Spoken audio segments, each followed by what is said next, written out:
I was tempted to call this Drain the Swamp edition of News Update, except that the exact opposite of draining the swamp is what occurred this week. This week, Trump pardoned Rod Blagojevich, former Illinois governor convicted of numerous criminal infractions, including trying to sell the Senate seat left vacant as Barack Obama became president.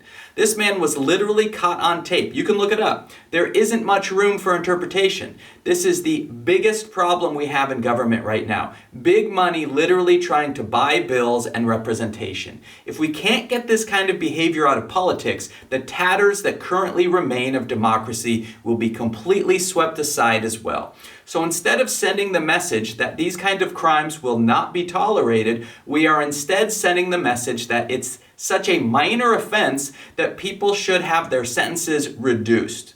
Draining the swamp indeed.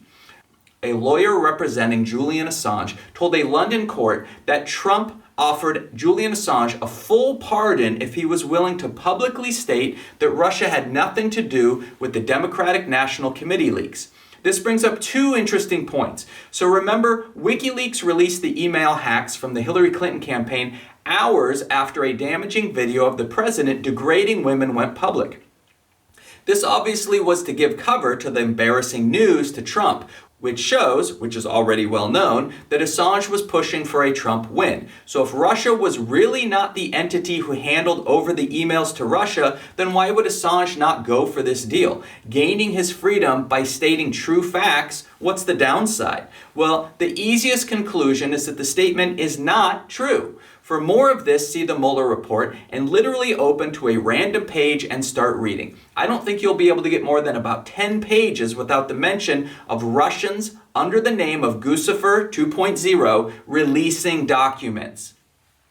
This is yet another example of Trump trading executive power for personal and election favors. Let's face it, the swamp is deepening, and this should concern people from both political parties who indeed value democracy. You can't just support democracy when it's your team in charge. Democracy has to work regardless of political party.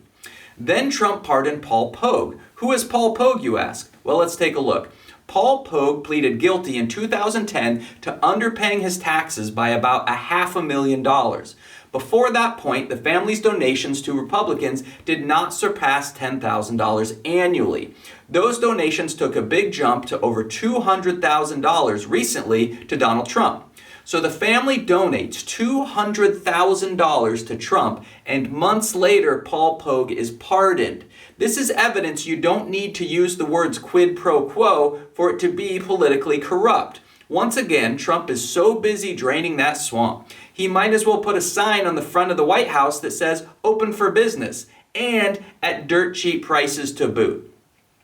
Seems like a good time for the Federal Election Commission to be at full power, but one political party in particular has stood in the way, making sure the FEC is essentially kneecapped, thus not able to investigate election misdeeds. In other corrupt news, Mayor Mike Bloomberg successfully bought his way onto the debate stage, proving that people running as Democrats can try to buy the presidency as well. Bloomberg has spent over $400 million of his own money on campaigning. And some people say, well, it's his own money. What's the problem with that? What's wrong with that is that in this country, anyone is supposed to be able to participate in government. But Bloomberg is the perfect example of being able to outspend literally any opponent. This is the problem with equating money with free speech the way Citizens United did. The rich are able to speak louder and influence politics way more than normal people. That is not very democratic. This is not the will of the people, it's the will of a person. The former Republican has also been hit with some bad press this week as past incidences of racism, transphobia, and misogyny have come to light. Luckily, the legitimate candidates took Bloomberg's legs out from under him at the debate with various attacks about his candidacy. In a continuation to last week's story about Attorney General Bill Barr stating that the president needs to stop tweeting about the goings-on in the Department of Justice, the most predictable events unfolded. Barr hinted that he might even consider his future with the DOJ if Trump did not restrain himself. And guess what? Trump did not restrain himself. Restrain is not really a word you associate with Donald Trump. In a series of tweets, Trump appeared to embrace the suggestion that Bill Barr should clean up the Justice Department, which, from all indications over the last few weeks, and even Trump's entire time in office show, cleanup really means get rid of anybody who doesn't serve Trump's personal interest, which makes the next piece of news not surprising at all. The Pentagon's top policy official, John Rood, who warned the president against withholding military aid to Ukraine, resigned at the request of Donald Trump. Remember, this is in addition to the two officials Trump fired for the act of testifying before Congress. Keep draining that swamp. At this point, I really wish there was political news that wasn't centered around Trump, but I think it's more important that we document the fall of American democracy. So a man named Joseph McGuire, the top acting intelligence official, had an aide brief Congress about Russia actively interfering in the 2020 election in Trump's favor. Because, of course they are. Mueller even said to Congress all those months ago that Russia was going to do it again. So American intelligence does its job and alerts Congress to Russian election interference. This angered Trump, fearing that this would give political ammunition to the Democrats. So he fired Joseph McGuire. Now, whatever party you root for, you should be able to agree that the intelligence agencies should be reporting foreign election interference. It should not matter if your team is hurt or helped by that interference.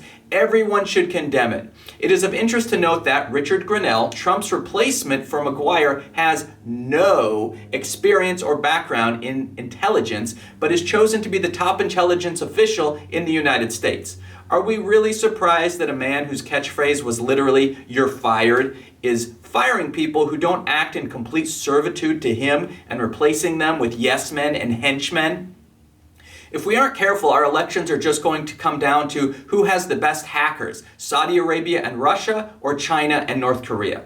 That's the news for this week. There are links to the news articles in the description. I'll have more news for you next week, so please hit that subscribe button. In closing, here is one more political tidbit. Before the Las Vegas debate, a group glued tiny MAGA hats and Trump wigs onto pigeons and released them into the Las Vegas area. Just think about that for a minute.